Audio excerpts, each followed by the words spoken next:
Kumusta kayo? Ako si Kuya Nats, ang Kuryente Nats.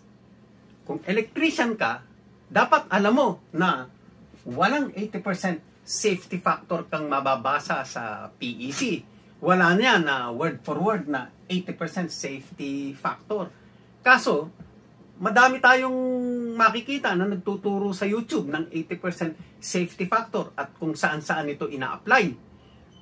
So, katulad yan, ang mga maling application ng 80% safety factor, gagamitin ito para mag-calculate ng size ng main breaker. Katulad nito, ang gagawin, i-add lahat ng individual circuit breaker, tapos pag nakuha na yung total, ay i-multiply sa 80%. O, lalabas 96. At pagpili ng circuit breaker, yung 100 ang gagawin niyang main breaker. So, walang ganitong rule sa Philippine Electrical Code. Ano pa? Gagamitin ito para mag-calculate ng dami ng ilaw o convenience outlet na pwedeng ikabit sa circuit breaker.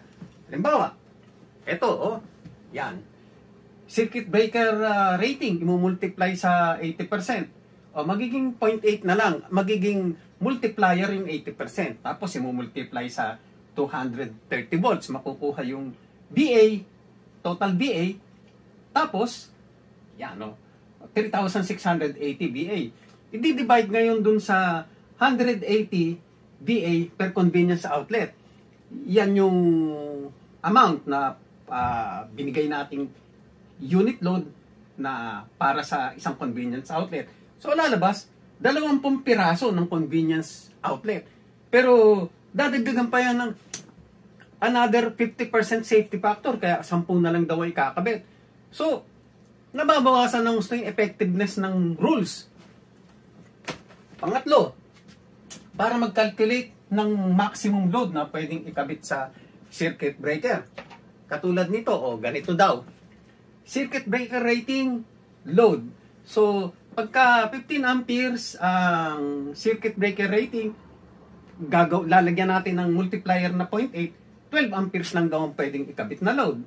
Ganon din sa 20 amperes, 16 amperes lang daw. At sa 30 amperes ay 24 amperes. So, yan Yan ang alam ng karamihan. Halos lahat. Ito, yun ang tinuturo. Bakit concern ito?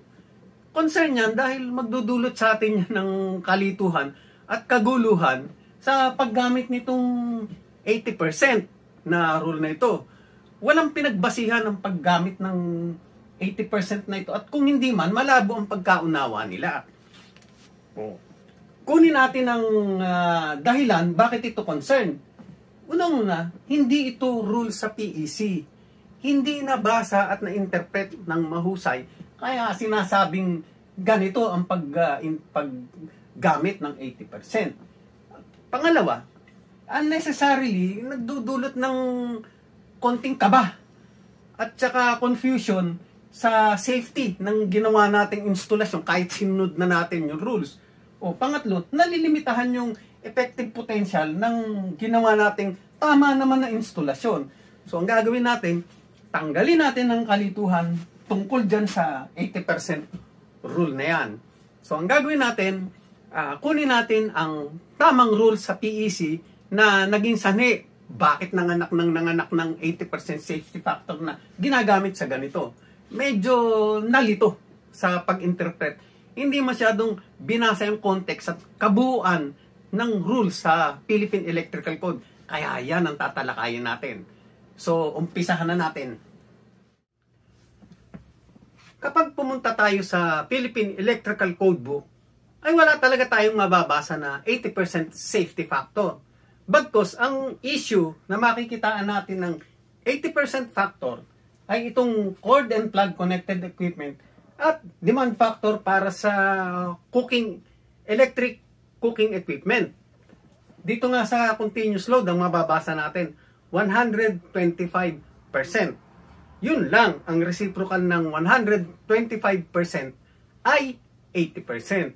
So, uunahin natin talakayin itong continuous load dahil nga, ang alam ng marami, ang load lang na pwede mong ikabit sa circuit breaker ay 80% ng rating nito.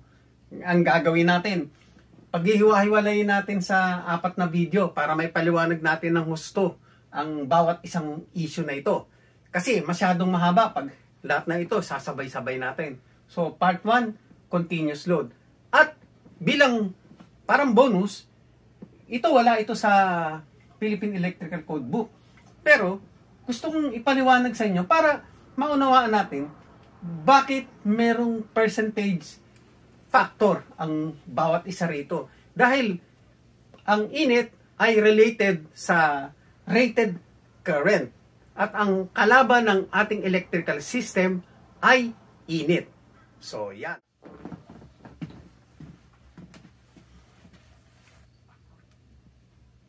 Continuous load. Ito, unahin natin. Sa Article 2.10, branch circuit ang pamagat. Ito ang dalawang section na relevant sa atin. Babasahin natin. Ito, sinasabi rito, kung magsasize tayo ng conductor, yung ampacity, hindi siya bababa sa non-continuous load plus 125% of continuous load. Ganon din, yung rating ng ating circuit breaker, dapat hindi yan bababa sa continuous load plus 125% ng non-continuous load. So, bago tayo magpatuloy, na-introduce ko na sa inyo yung continuous load. So, i-define natin yan. Ito. Oh. Sa definitions, Article 1.1, continuous load. Load where maximum current is expected to continue for 3 hours or more. Okay. So, take note. Yung 4 na word. Maximum current for 3 hours. So, kung may rated current, yun ang magiging maximum na andar magsusupply for 3 hours. Eh, ano naman yung non-continuous load? Eh, syempre, less than 3 hours ang gamit. So, supplyan ng kuryente for not less than 3 hours. Okay. Paano natin i-apply ito? Halimbawa, meron tayong non-continuous load pero wala tayong continuous load. Non-continuous load, sabihin nating microwave. Wala namang gagamit ng microwave ng sobra sa 3 oras. Tapos, ang rating nito ay 15 amperes. So, sabi dito, hindi bababa sa non-continuous load. So, 15 amperes, ang pinakamababang rating natin yan na standard ay 15 amperes din. So, sa ampacity ng conductor, yung 15 amperes din. Kaya ang gagamitin natin, 2 millimeters squared. Ngayon, baliktarin naman natin. Meron tayong continuous load. Pero wala tayong non-continuous load. Bago tayo makapag-size ng ating circuit breaker at ng conductor, imumultiply muna natin yung continuous load by 125%. So, ang ating multiplier niyan ay magiging 1.25 multiplied by continuous load. Kung ang continuous load natin ay 15 amperes, continuous load, commercial lighting. So, lahat yan, sabay-sabay mong paiilawin yan. Tsaka magdamag. So, yung 15 amperes na yun, imumultiply yun natin muna by 1.25. So, magiging 18.75 yan. Saka pa lang tayo makakapili ngayon ng ating size ng circuit breaker at saka ng conductor wire. Lalabas, ang mapipili nating standard size ay 20 ampere ang rating ng circuit breaker. Yan, ganun mag-apply niyan. Pero, ang sabi dito, bago tayo makapili, i-add natin yung non-continuous load plus 125% of continuous load. Yan. Merong pagkakataon na sa isang sirketo, meron tayong magkahalong non-continuous load at saka continuous load. Kaya, ganyan ang sinasabi dyan. O ito, karagdagang paliwanag dun sa binasa natin kanina. Bago tayo makapili ng ating component na conductor at saka circuit breaker, aalamin muna natin kung anong klaseng load meron tayo. Kung magkahalong continuous load at non-continuous load o continuous load lang at non-continuous load.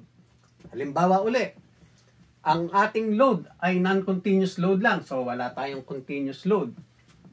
Halimbawa, ang non-continuous load natin ay 15 amperes. Yan, 15 amperes.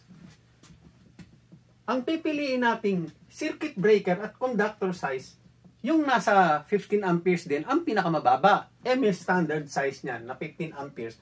So, para dyan, kung yan ang non-continuous load natin, 15 amperes din ang ating circuit breaker size. Eh kung 20 amperes ang ating non-continuous load, 20 amperes din yung ating pipiliing circuit breaker. Dahil meron namang standard size na 20 amperes. O ngayon, katulad dito, sa 2.40.1.4D, ito, small conductor rule. Pag ang size ng circuit breaker natin ay 15 amperes, 20 amperes at 30 amperes, automatic ito. Ito lang ang size ng wire na pwede nating ipares dito sa size ng mga circuit breaker na to. Sa 15 amperes, 2 mm squared lang. Sa 20 amperes, 3.5 mm squared lang. At saka sa 30 amperes, 5.5 mm squared lang pwede mong ipares dyan. Hindi mo pwedeng gamitan ng 20 amperes na circuit breaker ang size na 2 mm squared. At hindi mo rin pwedeng gamitan ng 3.5 mm squared ng 30 amperes na circuit breaker. Masyadong maliit itong mga wire na to para sa malaking size na circuit breaker. Okay, so balik ulit tayo rito. Ngayon, paano naman kung wala tayong continuous load at wala tayong non-continuous load at meron tayong continuous load? Ang mangyayari, bago tayo pumili ng component natin na conductor at circuit breaker, i-multiply muna natin yung load natin by 125% o sa multiplier na 1.25. Halimbawa, meron ulit tayong 15 ampere na circuit na load, na continuous load. 15 amperes. Ang gagawin natin, i-multiply muna natin yan by 1.25. So, ang kalabas-labasan yan ay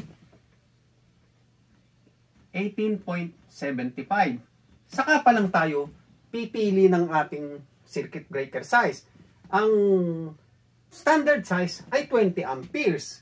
So, ito, 20 amperes. So, para sa 15 amperes na continuous load, ang breaker na ilalagay natin na may katapat na conductor size ay 20 amperes dahil ito ang kinalabasan. Okay? Ngayon, halimbawa, meron naman tayong continuous load na 20 amperes. Mumultiply din natin yan by 1.25. So, ang kakalabasan yan ay 25 amperes. Pipili tayo ng standard size. So, ang standard size natin na ilalagay dyan na circuit breaker ay 30 amperes na. So, para dito sa 15 amperes, ang ilalagay natin ay 20 amperes na circuit breaker at dito sa isa ay 30 amperes. Makita ninyo, depende sa klase ng load ang size ng ating circuit breaker. Okay, yan ang isa sa implikasyon nung rule na binasa natin. Hindi palaging ang size ng circuit breaker, ang load ay 80%. Hindi palaging ganun. Oh, yan pa, isa. Paano tayo nakarating sa 80%? Alam ko, medyo nakakalito ito, lalo dun sa ngayon lang nasabak sa continuous at non-continuous load, kahit matagal na tayong electrician. Pero ito, nasa libro to, binasa ko na sa inyo. So, isang paliwanag pa uli. Ito, ulitin-uli natin ang ating paliwanag. Halimbawa, alam natin ang ating load. Multiply natin yan sa factor kung continuous man o non-continuous yung load. At saka lang pa tayo makakapili ng minimum size ng ating circuit breaker. So, ayan ano, umpisahan natin. Mag-assume tayo na ang ating load ay continuous. So, ang gagawin natin, sample na natin, 15 amperes yung ating continuous load. So, 15 amperes. Multiply natin yan by 1.25 yung ating multiplier, so magiging 18.75. Saka pa lang tayo makakapili ng size ng ating circuit breaker. Ang pinakamalapit na standard size ay 20 amperes. So, para sa 15 amperes na continuous load, 20 amperes ang ating circuit breaker size. Ngayon, sabihin natin wala tayong continuous load. Non-continuous load lang. Mangyayari, sample na natin sa 15 amperes na non-continuous load. Ayan o. 15 amperes. Ang multiplier natin ay 1. Kaya lalabas 15 amperes ang ating non-continuous load. Dito tayo ngayon magbabase ng pipiliin natin na minimum size ng circuit breaker. Ang pinakamalapit na standard size ay 15 amperes din. Ayan. So, makita ninyo, dito, yung size ng ating circuit breaker, although pareho ang load nila, magkaiba sila ng type ng load. Non-continuous, continuous load. Ito, parehas lang. Pero dito, pag kinuha natin yung inverse nito, itong size na 15 amperes na ito, 80% ng size ng ating circuit breaker. Yan. Diyan kinuha yung salita na safety factor na 80%. Continuous load. Pero tandaan nyo, hindi lahat ng load ay continuous. Maraming load ang non-continuous. In fact, sabihin ko na sa inyo, itong continuous load at non-continuous load, ginagamit lang ito sa commercial at saka sa industrial wiring. Sa house wiring, sa residential wiring, hindi nyo maririnig ito. Iba ang patakaran ng pagwa-wiring natin doon. Kaya, hindi naririnig itong continuous at non-continuous load.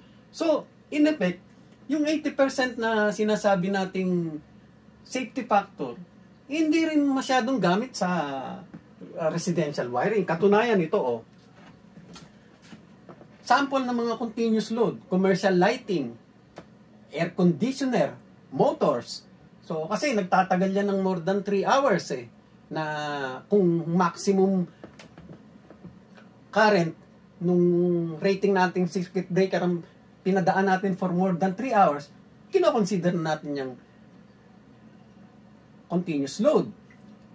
Sample ng mga non-continuous load, general lighting, general receptacle load, at saka mga appliances. I-google ninyo, ito ay mga non-continuous load. Basta karamihan ng appliances sa bahay, lahat ng sinasaksak natin, non-continuous load. Limba, ilaw, sasabihin natin, palagi namang naka-on yung ilaw di more than 3 hours yan. Mangyayari niyan, dapat yan, continuous load na rin.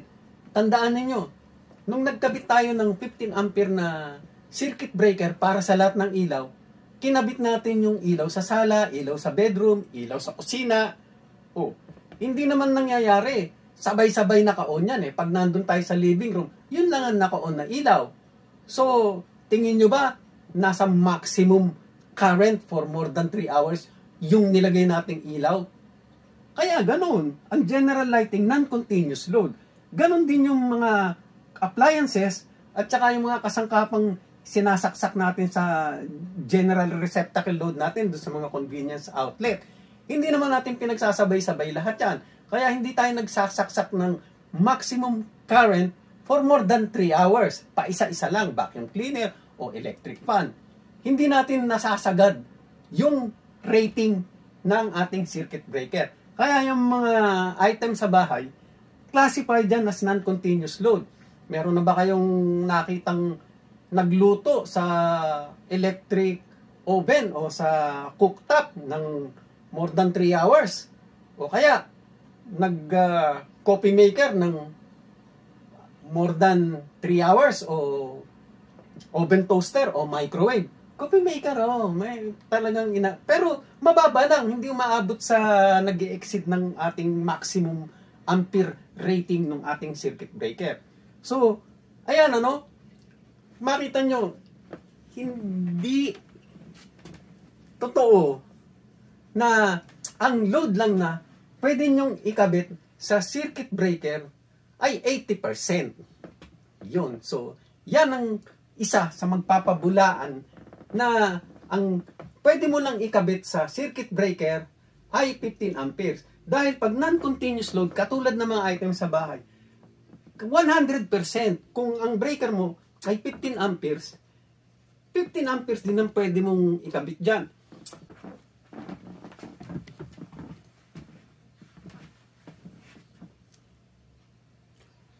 O ngayon, sabihin natin, alam natin yung ating load. Meron tayong 8 amperes na continuous load at saka 10 amperes na non-continuous load. Paghaluin natin. So, bago tayo makapili ng ating size ng circuit breaker, ang gagawin natin, i-multiply natin itong continuous load dun sa ating multiplier na 1.25. Kaya lalabas niyan 10. Tapos, yung non-continuous load at 100%, ang multiplier niyan ay 1. So, lalabas 10 ang ating non-continuous load, 10 din yung ating continuous load. So, 10 plus 10, sabi, i-add daw yung non-continuous load plus 125% of continuous load. So, eto yun, 20 ang lalabas.